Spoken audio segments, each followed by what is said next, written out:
मेरा नाम है आशीष कुमार और मेरे चैनल आशीष मैथ बोकारो में आपका स्वागत है। आज हम आरआरबी एनटीपीसी 8 जनवरी 2021 शिफ्ट 2 का क्वेश्चन करेंगे और आज हम मैथ्स के सारे क्वेश्चन का कमाल का सॉल्यूशन लेके आए हैं जो आपके लिए मददगार होगा एनटीपीसी 2024-25 के लिए। चलते हैं क्वेश्चन की ओर। क्वेश्चन नंबर 1 में दिया है cos x इजिकल टू -1/2 और x का मान जो है ना पाई से अधिक और 3π/2 से कम है, तो 4tan square x minus 3 cosec square x का मान ज्ञात कीजिए। तो हम एक चीज देखते हैं, यहाँ 180 पाई यानी 180 से अधिक एक्स का मान और 270 से कम है, 3π/2 यानी 270 से कम है। तो अगर हम कॉस एक्स ले, अब -1 कॉस 60 डिग्री होता है 1/2, कॉस 60 डिग्री होता है 1/2, तो माइनस कॉस हो जाएगा। हम एक चीज आपको बताते हैं, कॉस 180 प्लस 60 डिग्री होता है माइनस कॉस 60 डिग्री, यही थर्ड क्वाड्रेंट में चला जाता है। 180 प्लस थीटा जो है ना थर्ड क्वाड्रेंट में चला गया जो -60, तो इसको हम लिख सकते हैं cos X equal to cos 180 plus 60 degree. तो 180 प्लस 60 डिग्री को ही माइनस कॉस 60 डिग्री लिखते हैं, तो माइनस कॉस 60 की जगह इतना लिख लिए, कॉस कॉस गया, एक्स इजिकल टू हो जाएगा 240, 1860 240 हो जाएगा। x का मान 240 निकल गया। अब हम यहां लिखते हैं 4tan square 240 minus 3 cosec square x. तो 4, अब 10 को 180, उसी तरह सेम 10 को 180 प्लस 60 डिग्री में तोड़ेंगे, तो वो 10 180 प्लस 60 डिग्री यानी 180 प्लस थीटा होता है, tan थीटा ही होता है, तो tan 60 डिग्री ही होगा, लेकिन प्लस में होगा क्योंकि थर्ड क्वाड्रेंट है। 180 प्लस 60 डिग्री क्या है, थर्ड क्वाड्रेंट में tan और कॉट पॉजिटिव होता है, tan और कॉट पॉजिटिव हो जाएगा थर्ड क्वाड्रेंट में। तो यहाँ हो जाएगा 180 plus 60 degree minus 3 cosec square 180 plus 60 degree, तो यहाँ tan पॉजिटिव रह जाएगा यानी इंटू tan 60 डिग्री हो जाएगा, -3 इंटू माइनस कॉसेक 60 डिग्री हो जाएगा, कॉसेक माइनस हो जाएगा, स्क्वायर है स्क्वायर है। इसको हम ऐसे लिख सकते हैं, जैसे हो गया कॉस स्क्वायर थीटा, या इसको लिखो कॉस थीटा का होल स्क्वायर, दोनों सेम है, तो इसको ऐसे लिख सकते हैं। तो 4 tan 60 डिग्री का √3 होता है, तो यहाँ √3 का स्क्वायर हो जाएगा, -3 इंटू ये, और साइन 60 डिग्री होता है √3/2, तो इसको 2/√3 लिखेंगे, 2/√3। कॉसेक उस साइन को उल्टा होता है का स्क्वायर, क्योंकि माइनस है तो माइनस हो जाएगा, माइनस माइनस प्लस ही हो जाएगा, स्क्वायर है तो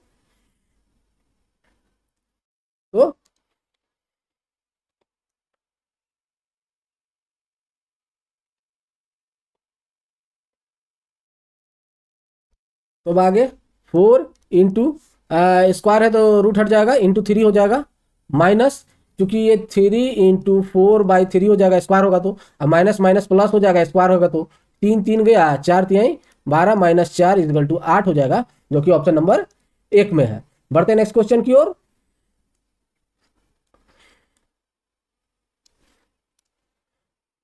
क्वेश्चन नंबर 2 में x4 plus 1/x4 equal to 1154 होता है, तो हम इसको ऐसे लिख सकते हैं, x square plus 1/x square का स्क्वायर करेंगे तो ये हो जाएगा x4 प्लस 1/x पे power 4 plus 2x square into 1/x square, तो x स्क्वायर कट जाएगा तो 2 ही बचेगा। अब इतना का मान हम जानते हैं 1154 प्लस 2 हो जाएगा, तो स्क्वायर हटेगा, रूट चढ़ जाएगा, तो x square plus 1/x square is equal to 1156 हो जाएगा, रूट अंडर, तो x square plus 1/x square, 1156 जो है ना ये हो जाएगा 1024 होता है 32 का, 1156 होता है 33, 1089 33 का, और 1156 34 का होता है, तो 1156 34 का स्क्वायर हो जाएगा, तो ये 34 का स्क्वायर होगा,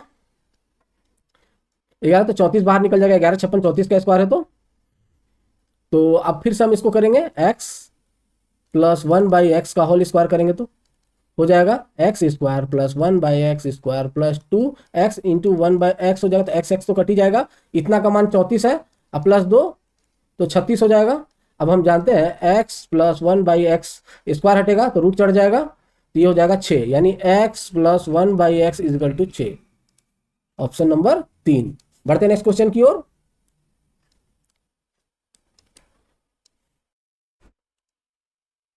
क्वेश्चन नंबर 3 में निम्नलिखित को सरल कीजिए, दिया हुआ है। तो ये 7 चौक 28 कट जाएगा, 5 चौक 20, तो 20 में 5 घटेगा तो 15 हो जाएगा, यानी 6.25 प्लस 15 बचा।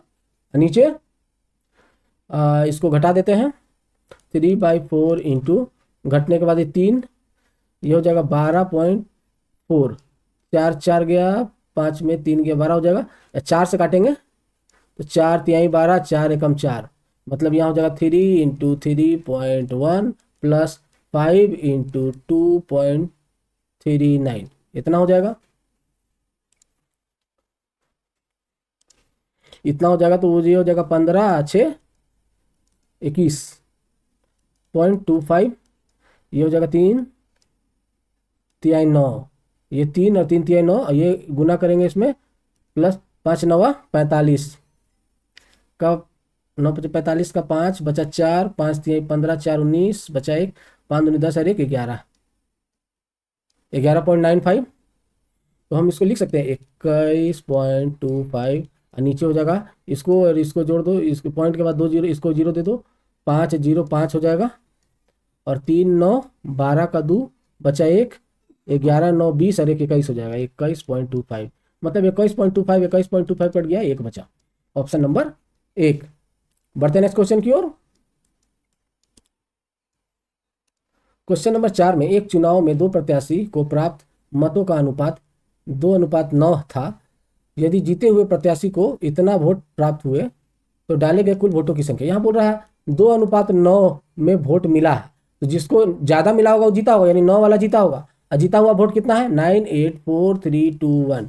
तो 9 के लिए 984321 है, तो टोटल कितना? 9 2 11, 11 के लिए कितना टोटल वोट पूछा? 984321 बटा 9 इंटू 11, भाग दो, 9 कम 9 0, 9 9 81, 3 3, 9 3 27, 6 2, 9 6 54,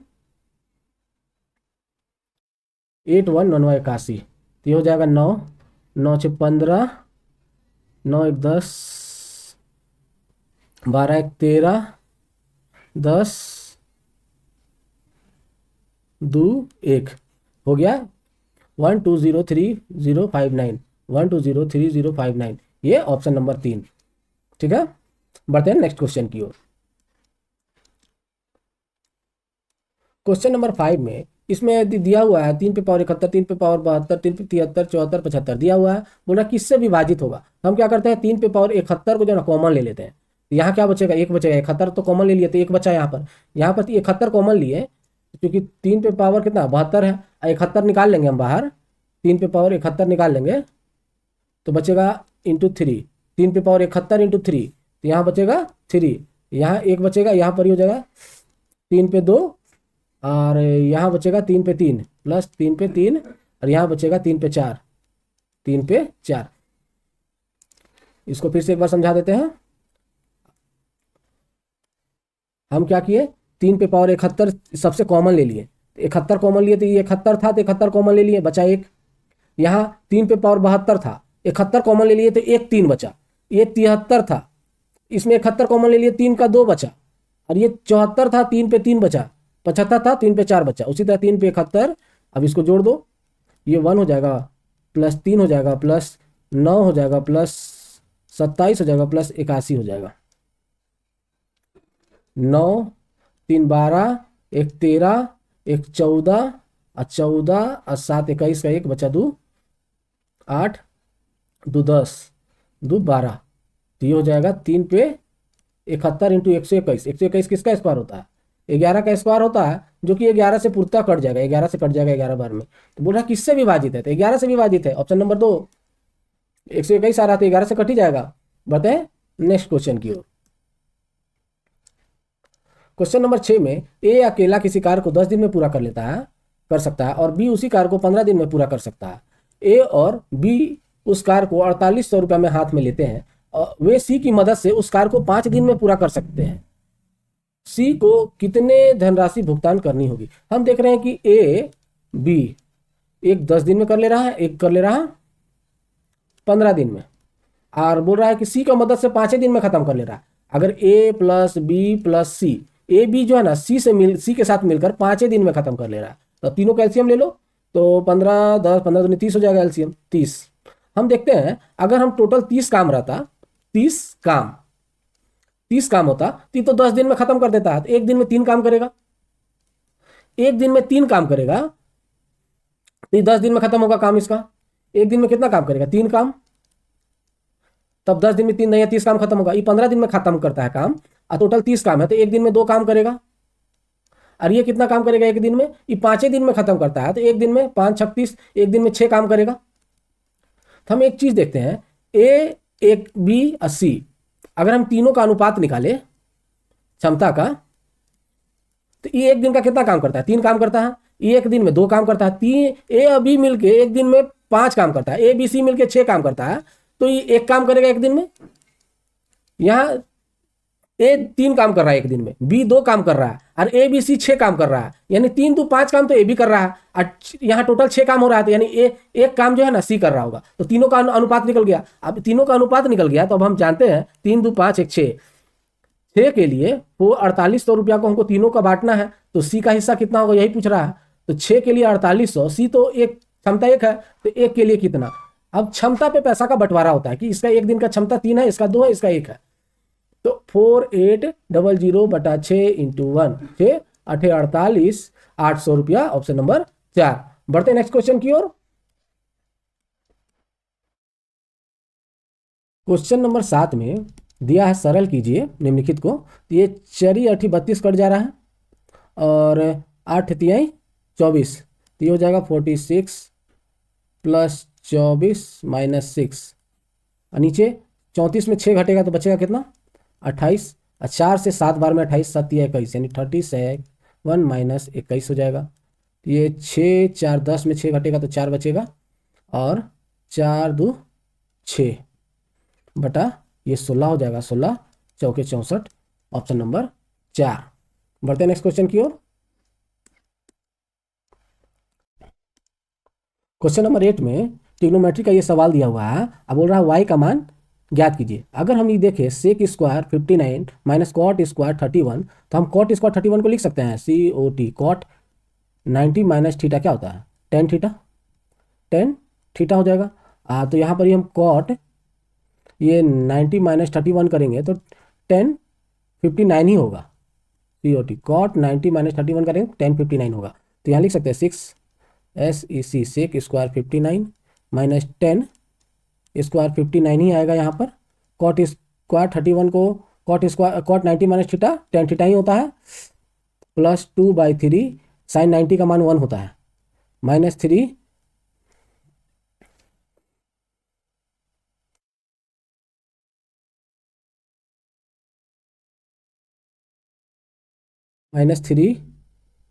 इंटू 1056 1034। तो यहाँ हम लिखेंगे 1034 है, 1034 को लिख सकते हैं COT cot 90 minus theta 90 minus 34 लिख लेंगे 1034 को, तो वापस कॉट 56 ही होगा। तो 10 square 56 into COT cot square 56 into Y equal to y/3 हो जाएगा।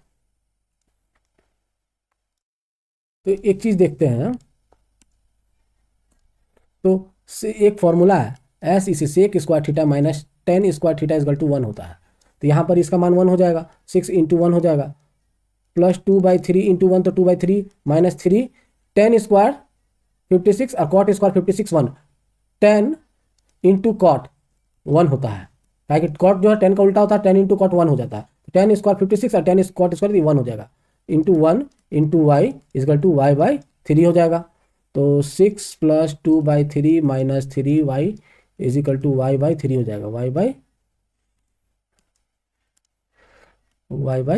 हो जाएगा। ये उधर चला जाएगा, तो 6 3 18 2 20/3, ये हो जाएगा y/3 प्लस 3y, तो 20/3, ये 3 3 9 1 10 y/3 हो जाएगा, 3 3 गया 0 0 गया, तो y इजिकल टू 2 हो जाएगा, जो कि ऑप्शन नंबर 3 पे है। बढ़ते हैं नेक्स्ट क्वेश्चन की ओर। इसमें आपको ध्यान देना होगा, इसको आपको चेंज 10 इंटू कॉट होता है 1, sec square theta minus 10 square theta होता है 1। ये सब फॉर्मूला आपको याद रखना होगा। ऐसे sec square theta minus 10 square theta equal to 1 होता है। एक होता है cosec square theta minus COT cot square theta equal to 1, ये भी 1 होता है। एक होता है sine square theta plus cos square theta equal to 1, ये तीनों 1 होता है। फॉर्मूला याद रखना है। और साइन 9। बढ़ते हैं नेक्स्ट क्वेश्चन की ओर। क्वेश्चन नंबर 9 में वह छोटी संख्या ज्ञात कीजिए जो 4707 में जोड़ी जाने चाहिए ताकि योग इतना इतना इतना और इतना से पूर्णतः विभाजित हो। मतलब बोल रहा है 4 5 6 8 से पूर्णतः विभाजित हो। तो बोल रहा है 4707 जो इस संख्या है ना, इसमें क्या जोड़ दे कि वह संख्या जो है ना ये सबसे विभाजित हो जाना चाहिए, यानी 4 5 6 और 8 से विभाजित होना चाहिए। क्योंकि हम सबसे तो विभाजित नहीं कर सकते, तो क्या करते हैं हम इसका एलसीएम ही निकाल लेते हैं। एलसीएम से सब सारा संख्या से विभाजित ना करके हम क्या करते हैं, सारा संख्या का एलसीएम निकाल लेते थे। एलसीएम कितना होगा, एलसीएम 8 में 8 3 24 होगा नहीं, 8 25 40 120 120 हो जाएगा। ये एलसीएम इसका 120 हो जाएगा, तो यहीं 120। तो हम क्या करेंगे, इसको 120 से भाग देंगे। तो भाग देते हैं 4707 120 120 से भाग देंगे 3 बार में, 12 चौक 48 है, 12 3 36, ये हो जाएगा 0 1 1 7, 9 बार में 12 9 108, 0 8 0 1 7 2 कट गया। अब यहाँ हम इसमें क्या जोड़ दें कि संख्या जो है ना 120 से विभाजित हो जाए। तो इसमें क्या जोड़ दें कि एक बार में कम से कम लगाएंगे 120, ये 120 से विभाजित हो जाए। तो 120 हो जाए, इसमें क्या जोड़ दे 27 में क्या जोड़ देते, तो हम क्या करते हैं 120 27 है 93, इसमें 93 जोड़ेंगे तो ये 120 से पूरी पूरी विभाजित हो जाएगा। तो 93 जोड़ देंगे। अगर हम इसमें 93 जोड़ दें, एक चीज़ देखिए, इसमें अगर हम 93 जोड़ दें तो 7 3 10 का 0 9 2 11 1 12 120 हो जाएगा।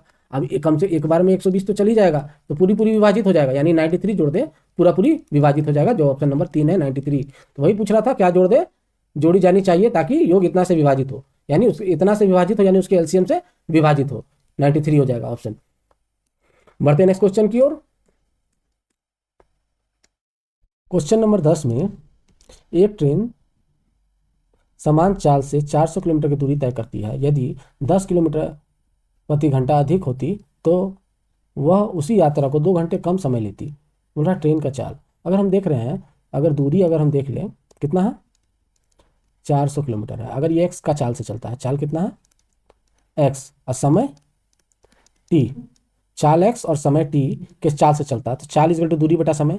तो चाल यानी एक्स इजगल टू दूरी कितना है इतना बटा समय टी, ये इक्वेशन 1 हो जाएगा।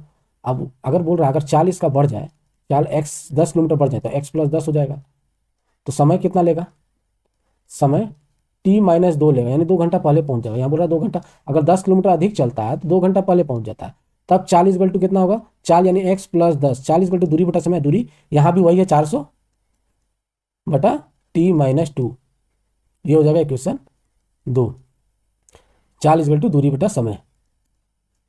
तो अब एक्स का मान अगर हम इक्वेशन 2 में रख दें तो हो जाएगा 400 by T plus 10 is equal to 400 T minus 10, ये उधर चला जाएगा तो 10 इधर ही रहने दो, 400 बाई टी माइनस 2 हो जाएगा, ये माइनस 400 बटा टी हो जाएगा, ये 400 को उधर भेज दिए। अब ये एलसीएम लेंगे तो टी माइनस 2 हो जाएगा। तो 400 अगर हम कॉमन ले लें, 400 हम क्या करते हैं पहले ही कॉमन ले लेते हैं, इधर 10 रहेगा। 400 अगर हम कॉमन ले लें तो टी माइनस 2 का टी माइनस 2 कट जाएगा, यानी टी हो जाएगा माइनस टी कट जाएगा, टी माइनस 2 आएगा, तो माइनस पहले से है तो टी माइनस प्लस 2 हो जाएगा, ये टी गया तो बचेगा 10 इज इक्वल टू 400 2 बचेगा, टी तो गया, बचा टी स्क्वायर, इससे गुना करेंगे टी स्क्वायर और माइनस 2t हो जाएगा। तो अब हम देखें 10 is equal to 400 into 2/t² minus 2t, तो 0 0 गया, तो ये t इधर चला जाएगा, t² माइनस 2t इधर आ गया, इजगल टू 40 दूना 80 हो जाएगा। तो t² minus 2t minus 80 equal to 0। अब इसको तोड़ना है, तो इसको तोड़ेंगे, t² माइनस 8×10 80 होता है, minus 10t plus 8t minus 80 equal to 0। तो t कॉमन ले लेंगे, तो t माइनस 10, 8 कॉमन ले लेंगे, t माइनस 10 इजिकल टू 0। इसको मिटा देते हैं,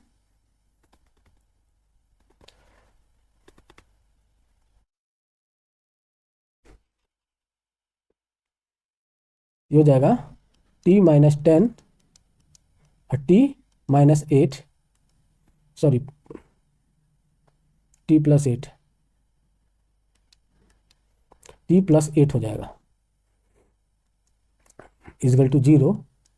तो t इजगल टू 10 और t इजगल टू माइनस 8 हो जाएगा। तो अब हम जानते हैं t का मान 10, और प्लस वाला को लेते हैं हम, माइनस वाला को नहीं लेते हैं। तो t इजगल टू 10 है, 10 घंटा निकल गया, t इजगल टू 10 घंटा निकला है। तो अब हम यहाँ चाल इजगल टू कितना था, x इजगल टू कितना था 400/t, और t मेरा कितना निकला है 10, तो यहाँ t की जगह पे 10 लिख देंगे, तो 10 0 0 गया, यानी x इजगल टू 40 आ जाएगा। ऑप्शन नंबर 4 में है, x निकल गया चाल, मेरा चाल पूछा था ट्रेन का कितना, 40 किलोमीटर प्रति घंटा। बढ़ते हैं नेक्स्ट क्वेश्चन की ओर। क्वेश्चन नंबर 11 में 5 अंकों की सबसे छोटी संख्या ज्ञात कीजिए जो 472 से पूर्णतः विभाजित है। 5 अंकों की सबसे छोटी संख्या क्या होता है, 1 पे 4 जीरो, यही है। अब इसको बोल रहा है 472 से भाग होना चाहिए, तो कर देते हैं, 472 से भाग करते हैं, देखते हैं। ये 4 दूना 8 हो जाएगा, 6 दूनी 2 दूना 4, 7 दूनी 14, 4 दूनी 8, 1 9 हो गया। 10 में 4 गया 6 बचेगा, 9 में 4 गया 5 बचेगा, ये 0 हो गया, ये 0। तो बोल रहा है इसमें क्या है, इसमें इसको ये एक बार में लग रहा है 472, हम क्या करेंगे, एक बढ़ा के लगाएंगे, 2 बार में, एक बढ़ा के लगाएंगे 2 बार में, 2 दूनी 4, 4 9। तो बोल रहा है इसमें क्या जोड़ देते हैं कि ये पूरी तरह कट जाता, तो इसको जोड़ देते हैं, 9 4 4 में 5 6 0 घटा के देख लेते हैं, 4, ये 14 8 6 14 होता है, और ये 8 है 3 होता है, यानी इसमें हम 3 8 4 अगर हम जोड़ देते तो पूरी पूरी कट जाता। तो मतलब ये जो संख्या है 5 अंकों की सबसे छोटी संख्या में 3 8 4 जोड़ दे तो पूरी पूरी कट जाएगा, यानी 4 8 3 0 1। देखो ऑप्शन नंबर कितना में है, 4 में है, 3 8 4 जोड़ने पर। बढ़ते हैं नेक्स्ट क्वेश्चन की ओर।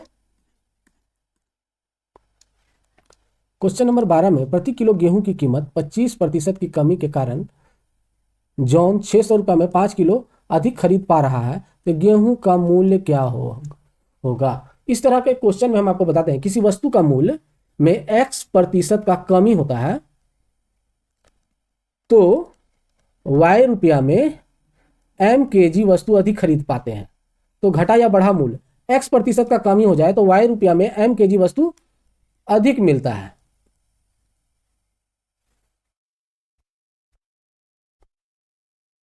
अधिक मिलता है, तो हम क्या करेंगे, तो इसको बढ़ा या घटा मूल्य निकालने के लिए x/100 इंटू y/m करते हैं। क्योंकि हमको ये पूछा नहीं है, हम बता दे रहे हैं, हमको पूछा है प्रति किलो मूल्य क्या है, मतलब प्रारंभिक मूल्य पूछा है, प्रारंभिक मूल्य इनिशियल प्राइस, ये होता है x/100, क्योंकि कम 25% का कमी हो रहा है तो 100 माइनस x हो जाएगा इंटू y/m, ये हो जाएगा फॉर्मूला। तो अब हम इसको बना सकते हैं। तो प्रारंभिक मूल्य निकालने के लिए x यानी 25% का कमी हो जा रहा है, 100 माइनस 25 यानी 75 हो जाएगा, इंटू वह कितना रुपया में, 600 रुपया में, यानी y रुपया में m kg वस्तु अधिक खरीद पाता है, यानी 5 किलो वस्तु बटा 5, ये y हो जाएगा 600 और ये हो जाएगा m हो जाएगा 5 किलो, 25 तिहाई 75 और 5 तिहाई 15, 15 चौके 60 कट गया, यानी मूल जो है 40 है, जो कि ऑप्शन नंबर 2 में है। अगर इसका घटा हुआ या बढ़ा हुआ मूल पूछता तो x/100 और y/m करते, और इसका प्रारंभिक मूल्य पूछेगा तो x by 100 minus x y by m करेंगे। इसको इस तरह ही बना सकते हैं। इसका एक और तरीका है, हम वो भी बता देते हैं। क्वेश्चन नंबर 12 को इस तरह भी बना सकते हैं। बोल रहा है पहले किसी वस्तु का दाम मान लेते हैं x रुपया है, किसी वस्तु का दाम x रुपया है, 25% घट गया है, तो क्या हो गया 3x बाई 4 हो जाएगा। x कहीं 3 पर 3x बाई 4, अब प्रतिशत निकालेंगे तो इधर चला जाएगा 4x और 3x, यही अनुपात हो जाएगा। पहले 4x था, अब घट के 3x हो गया है। अब 3x हो गया है तो बोल रहा है एक वस्तु मतलब 1 किलो वस्तु का दाम इतना है, तो 600 रुपया में कितना किलो वस्तु मिलेगा, तो इतना बटा 4x कर देंगे। और बोल रहा है 1 किलो वस्तु का दाम 3x हो गया है, तो 600 रुपया में कितना वस्तु मिलेगा, 3x, इतना केजी वस्तु मिलेगा, इसमें इतना केजी वस्तु मिलेगा। लेकिन बोल रहा है अब जो है ना 5 किलो ज़्यादा मिलता है, जब घट जाता है तो इसमें 5 किलो जोड़ दें तो बराबर हो जाएगा। इसमें इतना केजी वस्तु हो गया प्लस 5 किलो बराबर हो जाएगा इसका, तो 5 को उधर भेजते हैं, इसको इधर ले जाते हैं, यानी तो इसी को उधर भेजते हैं, 5 को इधर ही रहने देते हैं। 600 बटा 3x माइनस 600 4x, 3 दूना 6, 200 हो जाएगा, 15 चौके 60 होता है, ये 15 150 हो जाएगा, ये x हो जाएगा एलसीएम, 200 में 150 घट जाएगा तो 50 हो जाएगा, इजगल टू 5, 5 से 10 बार में x इजिकल टू 10 निकल गया। अब यहाँ मेरा पहले दाम कितना था 4x, यानी 4 इंटू 10, यानी अब पहले 40 था, बाद में घट के 3x हो गया यानी 30 हो गया। तो अब मेरा दाम कितना पूछा है, यही वाला दाम पूछा है 40। इसको इस तरह भी बना सकते हैं। बढ़ते हैं नेक्स्ट क्वेश्चन की ओर। क्वेश्चन नंबर 13 में 2 वर्षों के लिए 11% वार्षिक ब्याज दर से किसी निश्चित धनराशि पर चक्रवृद्धि ब्याज इतना है, तो समान अवधि और समान दर हेतु साधारण ब्याज ज्ञात कीजिए। बोल चक्रवृद्धि ब्याज दिया है 11% का दर से 2 वर्षों के लिए, बोलता है 2 वर्ष के लिए 11% की दर पर साधारण ब्याज कितना होगा। तो हम चक्रवृद्धि ब्याज निकाल लेते हैं। चक्रवृद्धि ब्याज का हम लोग 2 साल का चक्रवृद्धि ब्याज कैसे निकालते हैं, 2 साल का अगर चक्रवृद्धि ब्याज निकालना हो, CI निकालना हो, तो 2x plus x square by 100 करते हैं, जहाँ x इक्वल टू दर है R। तो ये हो जाएगा 11%, 11 दूनी 22 प्लस 11 का स्क्वायर यानी 121 बटा 100, तो ये 100 का 2 पॉइंट बैठ जाएगा यानी 23.21 हो जाएगा प्रतिशत। ये तो CI है। अब SI 2 साल का SI यानी साधारण ब्याज कितना होगा, तो ये तो सिंपल होता है 11 साल, 1 साल का 11 है तो 2 साल का 2 हो जाएगा यानी 22% हो जाएगा। अब हम जानते हैं 23.21 के लिए 4642 ये CI है, इतना प्रतिशत साधारण ब्याज बराबर इतना हो गया। तो अगर हम SI निकालना है साधारण ब्याज, तो यानी 22% के लिए कितना हो जाएगा, तो यानी 4642 बटा 23.21 इंटू 22, तो ये अगर पॉइंट हटा तो 2 जीरो ऊपर जाएगा। देखो 23 दूना 46, 21 दूना 42, लगभग 2 बार में कट रहा है, 22 दूना 44 हो जाएगा, यानी 44 पे 00, जो कि साधारण ब्याज मेरा कितना निकला SI 4400। ये ऑप्शन नंबर 2। इसको इस तरह भी बना सकते हैं, सबसे अच्छा तरीका यही है। क्वेश्चन नंबर 14 में एक आयत की लंबाई वृत्त की त्रिज्या के 3/5 के बराबर है, वृत्त की त्रिज्या वर्ग की भुजा के बराबर है। तो बोल रहा है आयत का लंबाई यानी L जो है ना, त्रिज्या के, अगर त्रिज्या 1 है तो 3/5 है, अनुपात हो जाएगा। और बोल रहा है बराबर है वर्ग के भुजा के, यानी ये 1 है तो ये भी 1 होगा, बराबर है इसके। तो बोल रहा है वर्ग भुजा के बराबर है, तो जिसका क्षेत्रफल 4 है, यानी वर्ग का क्षेत्रफल दिया हुआ है, यानी वर्ग का क्षेत्रफल कितना होता है, A स्क्वायर होता है, A स्क्वायर यानी 4900, वर्ग का क्षेत्रफल दिया था, A इक्वल टू कितना हो जाएगा 70, ये रूट चढ़ेगा, ये 70 का स्क्वायर होता है, तो A इक्वल टू 70 हो जाएगा। A अगर 70 है तो ये भी 70 होगा चूंकि बराबर है, और ये इसका 3/5 यानी 70 का 3/5 हो जाएगा। तो 14 25 70 14 तो 42 यानी 42, यानी L जो है ना 42 हो जाएगा, और R 70 है और A भी 70 है। बोल रहा है तो आयत का चौड़ाई दिया हुआ है, यानी आयत जो है ये मान लो आयत का चौड़ाई यानी B दिया हुआ है 20, लंबाई हम निकाल लिए हैं 42, तो बोल रहा है इसका क्षेत्रफल, तो क्षेत्रफल कितना होता है L इंटू बी ही होता है, यानी 42 इंटू 20 जो हो जाएगा 42 दूना 84 यानी 84 पे 0, ऑप्शन नंबर 2 मीटर स्क्वायर। तो बढ़ते हैं नेक्स्ट क्वेश्चन की ओर। क्वेश्चन नंबर 15 को यहाँ दे दिया, सरल कीजिए। अगर हम देखें 27 में 3 घट जाएगा तो बचेगा कितना 24, और 24 जो है ना 24 6 चौके 24 4 कट जाएगा, और 4 और माइनस 4 0 हो जाएगा, यानी 17 8 136 136 माइनस 6 प्लस 0 हो जाएगा। 136 में 6 घट गया तो 130 बचेगा, ऑप्शन नंबर 3। बढ़ते हैं नेक्स्ट क्वेश्चन की ओर। क्वेश्चन नंबर 16 में एक वर्ग की भुजा की लंबाई 10% वृद्धि हुई है तो उसके क्षेत्रफल में कितना वृद्धि होगा। बोल रहा भुजा में 10% का वृद्धि हुआ है, मान लेते हैं 100% था, अब 10% का वृद्धि हो गया तो 110 हो गया। तो ये चूंकि ए स्क्वायर होता है यानी 110 इंटू 110 हो जाएगा बटा 100। ये गया, ये गया 121, पहले 100 था, अभी 21% बढ़ गया। Option number 2। बढ़ते नेक्स्ट क्वेश्चन की ओर। इसको इस तरह भी बना सकते हैं, अगर 10% का वृद्धि हुआ है तो इसको ऐसे कर दीजिए 110 इंटू 110 बटा 100। 100 जीरो जीरो गया, जीरो जीरो गया, ये हो गया 121, 100 से 21 अधिक है यानी 21% का वृद्धि हो गया। बढ़ते नेक्स्ट क्वेश्चन की ओर। क्वेश्चन नंबर 17 में समकोण त्रिभुज का परिमाप 60 सेंटीमीटर है, इसके कर्ण की लंबाई 26 सेंटीमीटर, त्रिभुज का क्षेत्रफल ज्ञात कीजिए। एक समकोण त्रिभुज है, निकाल लेते हैं समकोण त्रिभुज। ये समकोण है, इसका कर्ण का लंबाई 26 है, इसका परिमाप 60 है, यानी ये P हो जाएगा, ये B हो जाएगा, ये H हो जाएगा, यानी P plus B plus H is equal to 60 है। बोल रहा है त्रिभुज का क्षेत्रफल निकाल लेने के लिए। तो इसका अगर आपको ट्रिपलेट याद है तो आपको एक याद होगा 24 10 26 होता है। 24 10 26 ट्रिपलेट है, और एक 24 10 26 और 24 7 25 दो ट्रिपलेट बनता है इसका। तो 24 यानी 576 होता है, और 10 100 बराबर हो जाएगा 26 का 676 के। और ये हो जाएगा 24 576 प्लस 49 बराबर हो जाएगा 625 के। तो 24 10 26 का ट्रिपलेट बन रहा है। तो इसका क्षेत्रफल बोल रहा है, तो क्षेत्रफल हम जानते हैं 1/2 आधार गुने लंब यानी P 1/2। ये 24 है, ये 10, 2 से 12 बार में 12 दें 120। ये ऑप्शन नंबर 4। आज हम आप लोग को सारा ट्रिपलेट लिखा देते हैं।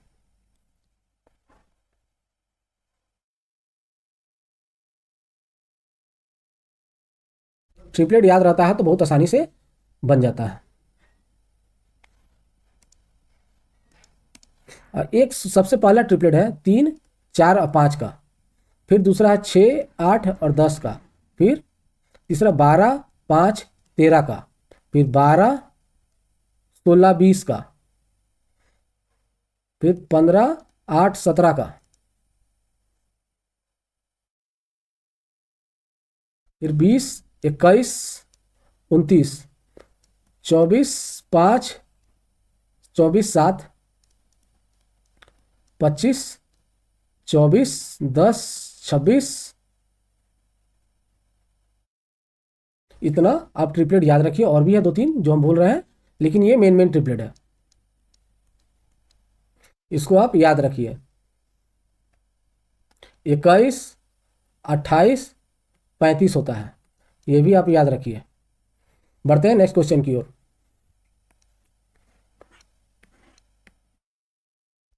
क्वेश्चन नंबर 18 में एक समचतुर्भुज का क्षेत्रफल ज्ञात कीजिए जिसकी भुजा 10 सेंटीमीटर है तथा सबसे लंबा विकर्ण इतना है। बोला समचतुर्भुज का क्षेत्रफल, समचतुर्भुज हम बना लेते हैं। समचतुर्भुज का सारा भुजा बराबर होता है।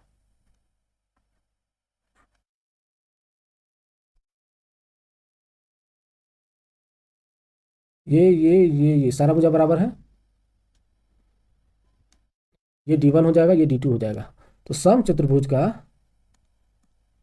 एक भुजा दिया हुआ 10 और एक विकर्ण दिया हुआ 16। अगर एक विकर्ण 16 है, पूरा यहाँ से यहाँ तक 16 है, तो ये 8 हो जाएगा, ये 8 हो जाएगा। ये दो बराबर भागों में बांटता है, ये जो क्रॉस करता है ना यहाँ बीच में, ये इसको एक भाग में और इसको बराबर भाग में बांटता है, इसको और इसको बराबर भाग में बांटता है। तो ये 8 हो जाएगा। तो हम एक चीज़ बता दें, 6 8 और 10 का ट्रिपलेट बन रहा है। क्योंकि हम बता देते हैं अगर कोई समचतुर्भुज है तो ये जो है ना, ये वाला भुजा 90 डिग्री का होता है, ये भी 90 डिग्री, ये भी 90 डिग्री, ये भी 90 डिग्री। तो समचतुर्भुज जो क्रॉस करता है दो बराबर भागों में बांटता है, 90 डिग्री में बांटता है। तो ये 6 8 है, 10 है, तो ये 6 हो जाएगा, ये 6 होगा तो ये बराबर है, ये भी 6 हो जाएगा। तो D1 इज इक्वल टू 6 + 6 12 हो जाएगा। और D2 तो पहले से पता है 16। तो हमको क्षेत्रफल पता है, विकर्ण का क्षेत्रफल क्या होता है। विकर्ण का क्षेत्रफल कितना होता है, 1/2 D1 इंटू D2। 1/2 D1 कितना है 12 इंटू D2 कितना है 16। काटेंगे 8 12 12 8 96 96। Option number 3। बढ़ते हैं। आपको इसका एक प्रॉपर्टी याद रखना होगा कि कोई भी समचतुर्भुज है, कोई भी समचतुर्भुज है, ये जो इसको विभाजित करता है तो ये दो बराबर भाग में विभाजित करता है, ये अगर ये 16 था तो ये भी 8 हो जाएगा, ये भी 8 हो जाएगा, यहाँ से लेके यहाँ तक पूरा 16 हो जाएगा। उसी तरह ये 6 है, ये यहाँ से 6, ये 6, टोटल 12 हो जाएगा। तो यानी D1 इज इक्वल टू 12 और D2 इज इक्वल टू 16। ये 8 8 है तो 16 और D1 8 8 है, और ये 90 डिग्री का होता है। क्योंकि ये 10 है, ये 8 है, तो ये 6 हो जाएगा, ट्रिपलेट 6 8 10 का ट्रिपलेट बनाएगा, 6 8 10 का ट्रिपलेट हो जाएगा। 6 हो गया। बढ़ते हैं नेक्स्ट क्वेश्चन की ओर। क्वेश्चन नंबर 19 में एक फर्म में पुरुष और महिला सदस्य का अनुपात 4:5 था। पुरुष फर्म ने पुरुष की संख्या 80% और महिला की संख्या 60% बढ़ोतरी करने का निश्चय किया, तो अब पुरुष और महिला का नया अनुपात क्या होगा? हम देख रहे हैं पहले पुरुष और महिला 4:5 के अनुपात में है, मतलब पुरुष 80%, मतलब 4 का 80% यानी 180% हो गया। अब महिला बोल रहा है कितना, 60%, यानी 5 का 160% हो गया। तो अब इसी का अनुपात निकाल दो, हो जाएगा 100 100 गया, 0 0 गया, 4 चौके 16, 18 5 चौके 20, ये हो जाएगा 9:10। नया अनुपात क्या हो गया? 9:10, ऑप्शन नंबर 2। बढ़ते हैं नेक्स्ट क्वेश्चन की ओर। क्वेश्चन नंबर 20 में दिया वाट प्रश्न चिन्ह के स्थान पर क्या आएगा? यह 4 है, 16 है, 40 है, वाट है। 4 से 16 हो गया, 12 बढ़ गया। अब 16 से 20 हो गया, 40 हो गया, यानी 24 बढ़ा, तो ये डबल हो गया है। तो यहाँ भी क्या करेगा? डबल होगा। ये 2 गुना हो गया, तो ये भी 2 गुना होगा, 24 दूना 48, 48 और 40 हो जाएगा 88। ये ऑप्शन नंबर 1 पे है। बढ़ते हैं नेक्स्ट क्वेश्चन की ओर। क्वेश्चन नंबर 21 में यदि धनात्मक संख्याओं के वर्गों का योग इतना है और एक संख्या का वर्गमूल 7 है, तो दूसरी संख्या, बोल रहा है दो संख्या है, धनात्मक संख्या का वर्गों का योग, मान लेते एक संख्या x है, दूसरा संख्या y है, उसके वर्गों का योग कितना हो जाएगा? 2 4 3 7। बोल रहा है एक संख्या का वर्गमूल, यानी एक संख्या मान लेते हैं x है, उसका वर्गमूल जो है ना कितना है? 7 है। तो वर्ग तो हटेगा, रूट हटेगा तो स्क्वायर चढ़ेगा, तो x इक्वल टू हो जाएगा 7 का स्क्वायर यानी 49, x इक्वल टू 49। तो यहाँ पर ही लिखेंगे 49 का स्क्वायर प्लस y का square equal to 2 4 3 7। x equal to 49 हो गया। और 49 का स्क्वायर कितना होता है? 9 9 81 का 1, 9 चौके 36 दूना 72, 8 80 का 0 बचा 8, 8 8 64 और 8 4 चौके 16, 8 24 plus y square equal to 2 4 3 7। तो ये उधर चला जाएगा, तो y square equal to 2 4 3 7 minus 2 4 0 1, तो y square is equal to 36 हो जाएगा। स्क्वायर हटेगा, रूट चढ़ेगा, वाई इज इक्वल टू हो जाएगा 6, x is equal to 49, y is equal to, मतलब दूसरी संख्या ज्ञात कीजिए जो कि ऑप्शन नंबर 4 है, 6। बढ़ते नेक्स्ट क्वेश्चन की ओर। क्वेश्चन नंबर 22 में 400 और 600 के बीच ऐसी संख्याओं का योग ज्ञात कीजिए जो 6 12 16 से विभाजित है। तो 400 और 600 के बीच बोल रहा है ऐसा कितनी संख्या है जो 6 12 और 16 से विभाजित है? तो हम तीनों से तो भागा दे नहीं सकते हैं, तीनों का एलसीएम निकाल लेते हैं। 2 3 6 2 6 12 2 8 16 8 3 24 2 48, यानी 48 हो जाएगा इसका एलसीएम। 48 हो जाएगा। अब 48 को हम क्या करें? 400 से भागा देते हैं। 400 को 48 से भागा देंगे, ये 10 बार में 480 होता है, 2 10 8 बार में लगाते हैं, 8 8 64 का 4 8 बचा 6, 8 चौके 32 6 38, तो 384 हो जाएगा। 384 हो जाएगा पहला संख्या। उसके बाद फिर 48 जोड़ दें 384 में, 9 बार में 48 इसमें और जोड़ दें, 8 4 12, 8 4 12 2 1 13 4, मतलब 432, इसमें 48 जोड़ दें तो हो जाएगा 8 10 8 480, इसमें फिर 48 जोड़ दें तो ये हो जाएगा 8 4 12 528, और इसमें फिर 48 जोड़ दें, 8 8 16, 4 2 6 1 7,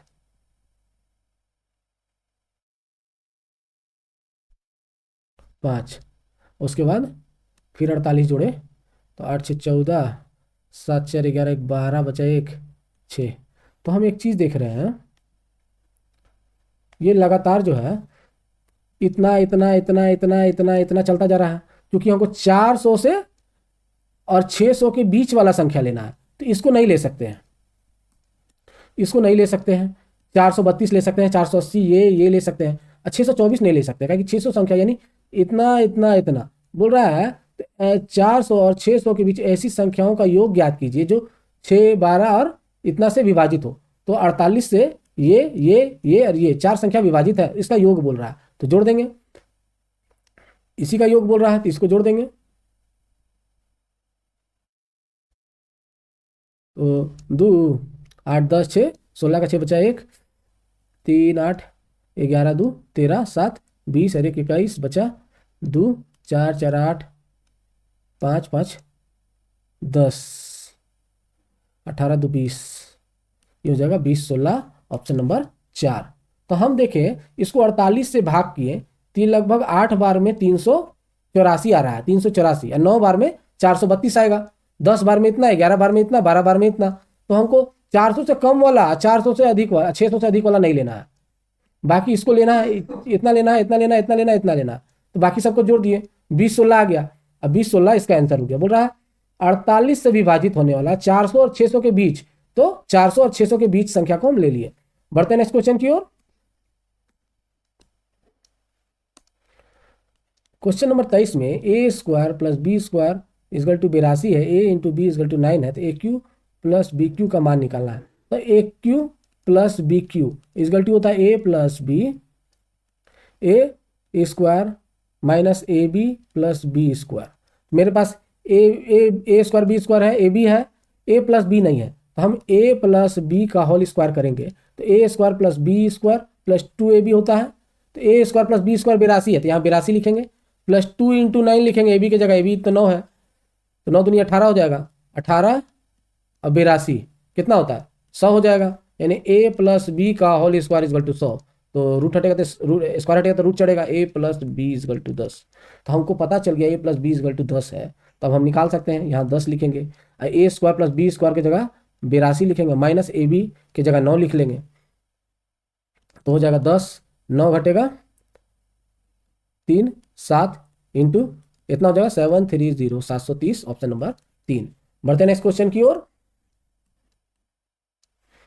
क्वेश्चन नंबर 24 में बाह्य बिंदु P से स्पर्श रेखा PA और PB केंद्र O वाले वृत्त पर खींची जाती है। तो PAB 55 है, तो एंगल POB ज्ञात कीजिए। तो हम एक बना लेते हैं, एक वृत्त बनाते हैं, बड़ा सा वृत्त बनाते हैं, समझाने में बढ़िया रहेगा। और एक बाह्य बिंदु जो है P से स्पर्श रेखा खींचते हैं, ये यहाँ पर स्पर्श करता है A, और एक और स्पर्श रेखा जो खींचेंगे यहाँ पर स्पर्श करेगा ये B। तो PA और PB बराबर होता है, याद रखिए। दो किसी वृत्त के बाहर बिंदु से खींचा गया वृत्त पर दो स्पर्श रेखा बराबर होता है, ये भी बराबर होगा, ये भी बराबर होगा, ये बराबर ये होगा। तो बोल रहा है PAB, PAB मतलब ये PAB का बात कर रहा है, कितना है 55। तो AOB, AO ये O है, B यानी ये निकालने बोल रहा है। तो एक चीज हम देखते हैं, AOB ये निकालने हमको दे रहा है, और हमको पता है ये और ये बराबर होता है। और देखो ये वृत्त का त्रिज्या है, ये भी वृत्त का त्रिज्या है, तो ये और ये भी बराबर होगा। तो ये एंगल जो बनाता है ना, स्पर्श रेखा त्रिज्या के साथ 90 डिग्री का कोण बनाता है। स्पर्श रेखा जो है ना, ये त्रिज्या के साथ 90 डिग्री का कोण बनाता है। ये 55 है, तो ये पूरा 90 हो जाएगा। तो 55 ये कितना हो जाएगा, तो 55 90 से घटा देंगे, 35 हो जाएगा, यानी ये 35 हो जाएगा। ये 35 है तो ये भी 35 होगा। तो 35, 35, 70, और टोटल तो 180 होता है। ए बी और ओ का बात कर रहे हैं, ये त्रिभुज बन रहा है, ए बी ओ एक त्रिभुज बना रहा है। तो 35, 35, 70 टोटल 180 होता है, 70 घटा देंगे यानी 110। ये फिर भी ओ निकल गया 110, ऑप्शन नंबर 4। ये 90 डिग्री जो भी एक वृत्त है और एक स्पर्श रेखा हम खींच रहे हैं, तो ये केंद्र के साथ 90 डिग्री का कोण बनाता है, ये 90 डिग्री का होता है। तो ये जो त्रिज्या है ना आर, ये केंद्र के साथ 90 डिग्री का कोण बनाता है, चाहे ये वाला हो या ये हो। ये 55 है तो ये 35 होगा, तब ना टोटल 90 है, 55, 35, 90 होता है। ठीक है, बढ़ते हैं नेक्स्ट क्वेश्चन की ओर। क्वेश्चन नंबर 25 में 6 अंकों की छोटी से छोटी ऐसी संख्या ज्ञात करें जो 4, 8, 12 और 16 से पूर्णतः विभाजित हो। 6 अंकों की छोटी संख्या 1 पे 5 जीरो हो जाता है। 6 अंकों की छोटी संख्या, एक पे 5 जीरो। अब बोल रहा 4, 8, 12 और 16 से विभाजित हो, सबका एलसीएम निकाल लेते हैं, सिंपल है। 4 एकम 4 दुनिया, 4 तिया 12, 4 चौके 16, 4 तिया 12, चौक 48, 48 एलसीएम हो जाएगा 48। तो बोल रहा है कि इतना से पूर्णतः विभाजित होना चाहिए, तो भाग देते हैं। तो भाग देते हैं, एक पे 5 जीरो 48 से, 2 बार में 96, 4 बचेगा, ये जीरो हो गया, ये जीरो हो गया, ये उतरेगा जीरो, देंगे तो एक और जीरो उतर जाएगा 48, 8 बार में 8 8 64, बचा 6, 8 चौके 32, 6 38, ये 6 10 में 4 गया 6, 9 में 8 गया 1, ये कट गया, अब ये भी उतर गया, ये बचा है 4 चौके 16, 4 बार में ज़्यादा हो जाएगा, और 4 तिहाई 12, 8 तिहाई 24, ये एक बार ज़्यादा में लगाते हैं तो 4 बार में लगाएंगे, 3 बार में लग जाएगा लेकिन एक एक बढ़ा के लगाते हैं हम। तो 8 चौके 32 का 2, बचा 3, 4 चौके 16, 3 92। तो बोलता है इसमें क्या जोड़ देते हैं हम, ये पूरी पूरी कट जाता, तो इसमें 32 और जोड़ दे तो ये भी 192 हो जाएगा, जो पूरा पूरी कट जाएगा। तो वही हो जाएगा, पहले मेरे पास कितना था, एक पे 5, इसमें 32 जोड़ दे, ये हो जाएगा 1 1 2 3 0 और 3 2, ये ऑप्शन नंबर 2। इसमें 32 जोड़ दे तो पूरा पूरी कट जाएगा। बोल रहा है इसमें कौन सी छोटी छोटी संख्या ज्ञात कीजिए जो पूरी तरह कट जाए। 10, यहाँ तो दिया हुआ है 1 लाख, अब प्लस इसमें 32 जोड़ दे तो 1,32,000 हो जाएगा, जो कि 48 से पूरा पूरी कट जाएगा। बढ़ते हैं नेक्स्ट क्वेश्चन की ओर। क्वेश्चन नंबर 26 में दिए गए आरेख का अध्ययन करें और नीचे दिए गए प्रश्न का उत्तर दें। यहाँ आरेख दिया हुआ, बोल रहा है ABCD अलग अलग शहर है और दिए गए आंकड़े वहाँ होने वाली दुर्घटना की संख्या है। ठीक है, दुर्घटना की संख्या जो संबंधित वर्षों 2000, 2005, 2010, 2015 में हुई है। यदि 2020, 2015 के आंकड़े के चलन के अनुसरण करता है तो किस शहर में सर्वाधिक संख्या में दुर्घटना हुआ। बोल रहा 2015 जो है ना 2020 की तरह है, यही बोलना चाह रहा है। 2015 का चलन, तो किस शहर में सर्वाधिक दुर्घटना की संभावना है।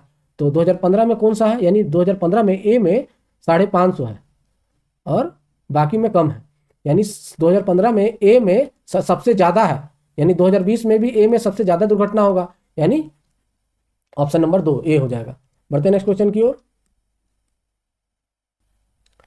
क्वेश्चन नंबर 27 में रमेश शर्मा 5% की वार्षिक साधारण ब्याज की दर पर 3 वर्षों के लिए 8,000 रुपया उधार लेता है और वह इसे मनोहर को 3 वर्षों के लिए 7% वार्षिक ब्याज की दर से उधार देता है, तो उसका लाभ क्या होगा। देखो रमेश शर्मा जो उधार ले रहा है ना, रमेश कितना ले रहा है, 5% की दर से 3 वर्षों के लिए ले रहा है, और फिर मनोहर को कितना में दे रहा है, 3 वर्षों के लिए 7% की दर से। तो इसका इंटरेस्ट कितना हो जाएगा, टोटल ब्याज 5 × 3 15% ब्याज होगा। इसका ब्याज कितना होगा, 3 × 7 21% हो जाएगा इसका ब्याज। तो हमको कितना फायदा हुआ यहाँ पर देखने को मिल रहा है, तो 6% का लाभ, 15 से 21, 15% टोटल ब्याज इसको देना पड़ा, लाभ हो रहा है 21% ब्याज का, यानी 6% का लाभ हो जाएगा। तो वही बोल रहा है 8,000 रुपया पे 6% का लाभ होगा तो कितना रुपया होगा, 0 0 गया, 0 0 गया, तो 8 छक 48 पे 0 हो जाएगा, 480 रुपया हो जाएगा, ऑप्शन नंबर 4। बढ़ते हैं नेक्स्ट क्वेश्चन की ओर। क्वेश्चन नंबर 28 में दिया हुआ एक्स का मान ज्ञात कीजिए। तो ये इधर रूट हटेगा, इधर स्क्वायर चढ़ जाएगा, स्क्वायर चढ़ेगा तो 64, 92 में 8 गया 84, ये हो जाएगा 92 का स्क्वायर 84, 64 हो जाएगा 2116 इंटू 48 भागा एक्स, इतना हो जाएगा, ये इधर आ जाएगा तो हो जाएगा 48 भागा एक्स, 8464 बटा 2116। यहाँ भी रूट हटेगा तो स्क्वायर चढ़ जाएगा, यानी 48 भागा एक्स इज इक्वल टू, अब ये देखो 16 चौके 64, 21 चौके 84, लगभग 4 बार में कट रहा है, तो 4 का स्क्वायर हो जाएगा, 4 का स्क्वायर होता है 48 बटा एक्स, एक्स इधर चला जाएगा, इंटू 16 का 4 का स्क्वायर 16 हो जाएगा, 16 3 48, यानी एक्स इज इक्वल टू 3 हो जाएगा। एक्स का मान बोला था, ऑप्शन नंबर 1। बढ़ते नेक्स्ट क्वेश्चन की ओर। क्वेश्चन नंबर 29 में दिए गए आरेख का अध्ययन करें और दिए गए प्रश्न का उत्तर दें। ए बी सी डी अलग अलग शहर हैं और दिए गए आंकड़े वह होने वाली दुर्घटना की संख्या जो संबंधित वर्षों 2000, 2005, 2010 और 2015 में हुई थी।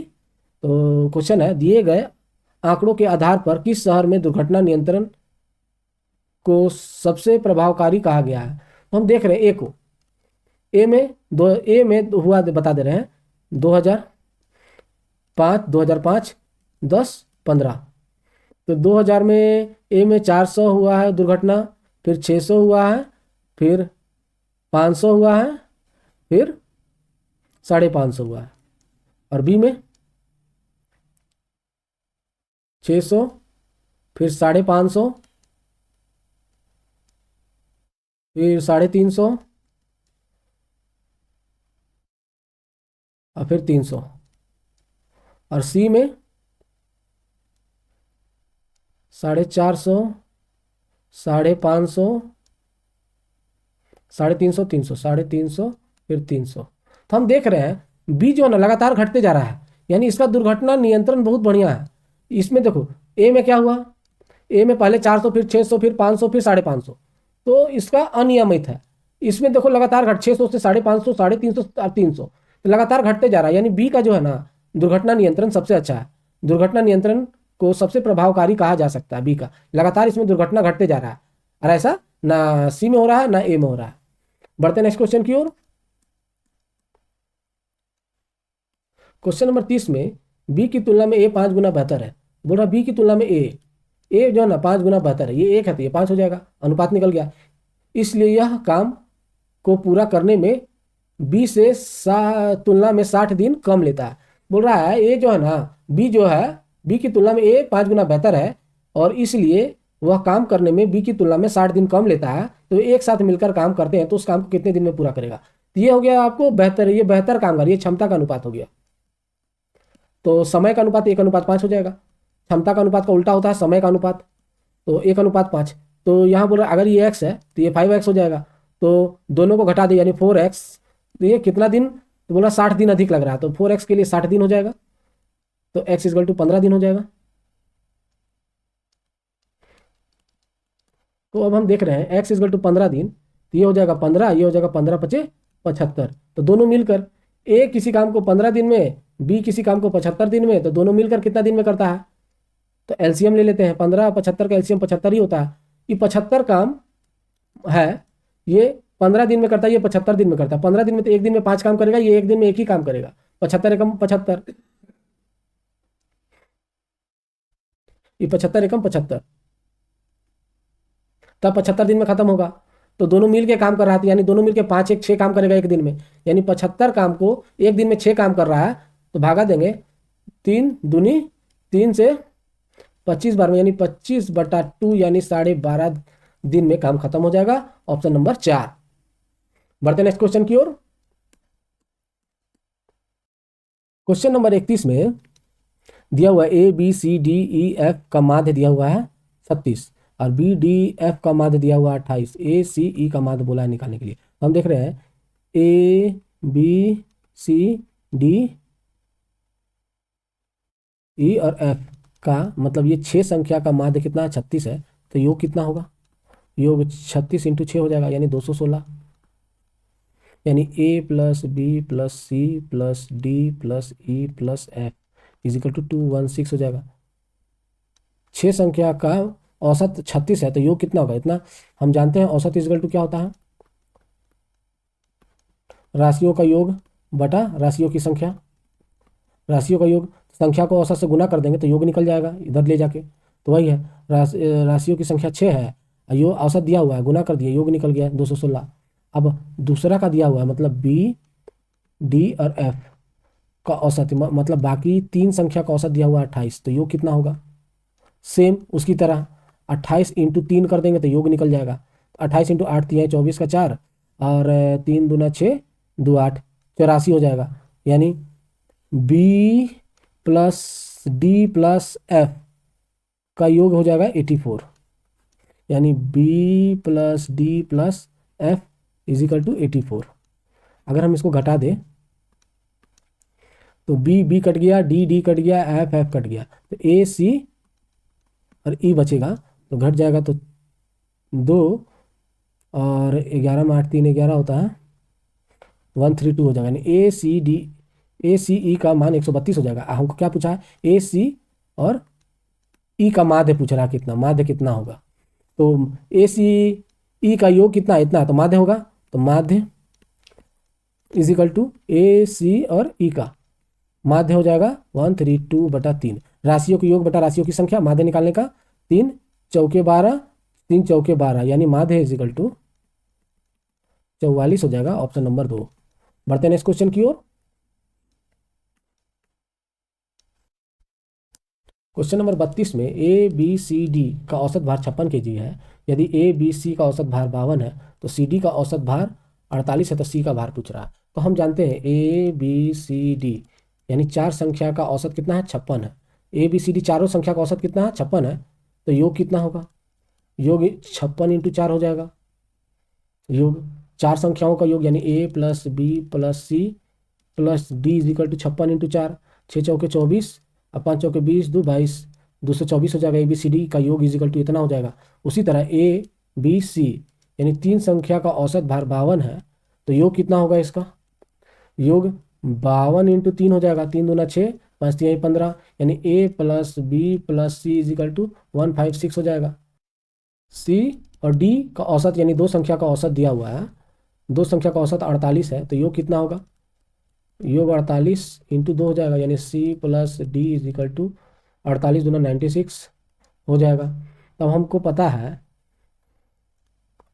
अब ए बी सी डी में ए बी सी घटा दे तो डी निकल जाएगा, तो अब ए प्लस बी प्लस सी घटा देंगे इक्वल टू 156 घटा देंगे, तो ए गया, बी गया, सी गया, डी निकल जाएगा, यानी 14 8 6 14 11 6 ये गया, यानी डी इजगल टू 68 हो गया। और C plus D is equal to हम जान रहे हैं 96 है, तो यहाँ डी घटा देंगे 68, तो डी घटा दिए तो डी गया, सी निकल जाएगा, ये हो जाएगा 16 8 2, सी इजगल टू 28।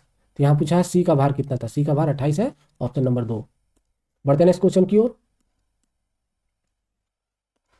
क्वेश्चन नंबर 33 में एक व्यक्ति ने 2 वस्तु खरीदी, प्रत्येक वस्तु का मूल्य 3000 रुपया है। उसने एक वस्तु 10% लाभ पर और दूसरी वस्तु 5% लाभ पर बेचा, तो उसके द्वारा अर्जित कुल लाभ ज्ञात कीजिए। बोल रहा प्रत्येक वस्तु 3000 में खरीदा है, एक वस्तु को 3000 में खरीदा, दूसरा को भी 3000 में खरीदा, एक को 10% लाभ पर बेचा है, 10% लाभ हो जाएगा, और दूसरा को 5% के लाभ पर बेचा है, तो 5% लाभ, 1 0 1 0 गया, 1 0 1 0 1 0 1 0 1 0 1 0, तो हम बोल रहा है 3 0 300 हुआ, और इसका 3 5 15, इसका 150 हुआ, दोनों को जोड़ दे तो 450 रुपया टोटल लाभ हुआ। और टोटल धन कितना है, 3000 इसमें और 3000 उसमें, टोटल धन 6000 रुपया लगा। अब 6000 में 450 रुपया फायदा हुआ, तो लाभ प्रतिशत निकालने के लिए क्या करते हैं, लाभ इंटू 100 बटा क्रय मूल्य, तो लाभ इंटू 100 बटा क्रय मूल्य 6000। 2 वस्तु खरीदा ना, दोनों 3 3 हज़ार में खरीदा, तो 3 3 6000 हो गया, तो लाभ प्रतिशत, तो 1 0 1 0 गया, 1 0 इधर 1 0 इधर 1 0 गया, तो 45/6, 3 दूनी और 3 एकम 3 5 15, 15/2 जो होता है 7.5। तो ये है ऑप्शन नंबर 2। बढ़ते नेक्स्ट क्वेश्चन की ओर। क्वेश्चन नंबर 34 में दिए गए आरेख का अध्ययन करें और दिए गए प्रश्न का उत्तर दें। ए बी सी अलग अलग शहर हैं और दिए गए आंकड़े वहां होने वाली दुर्घटना की संख्या है जो संबंधित वर्षों 2000, 2005, 2010 और 2015 में हुई थी। तो किस शहर में औसत सबसे अधिक संख्या में दुर्घटना होती है, तो बोला किस शहर में सबसे अधिक दुर्घटना होती है औसतन, तो ए बी सी का निकाल लेते हैं। ए 400 600, ए का हो जाएगा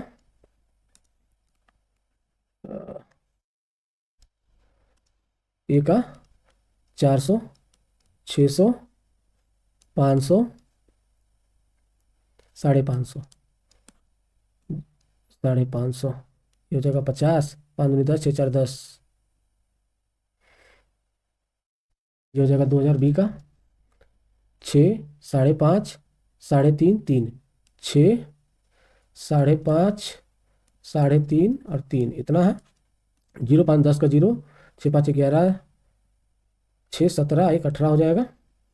80 का 4.5, 5.5, 4.5, 5.5, 6.5, 4.5, 0 5 20 का 0 बचा 2, 6 4 10, 5 4 9 19, 19 2 21। ये बोल रहा है कि शहर में औसतन सबसे अधिक दुर्घटना हुआ है, तो 80 में 21 से दुर्घटना हुआ है, ऑप्शन नंबर 4। बढ़ते नेक्स्ट क्वेश्चन की ओर। सिंपल था, जोड़ देना था सबको दुर्घटना। ये था लास्ट क्वेश्चन। और इसी तरह के सॉल्यूशन के लिए मेरे साथ बने रहे। मेरा नाम है आशीष कुमार और मेरे अपडेट के लिए आप मेरे टेलीग्राम चैनल से जुड़ सकते हैं। धन्यवाद।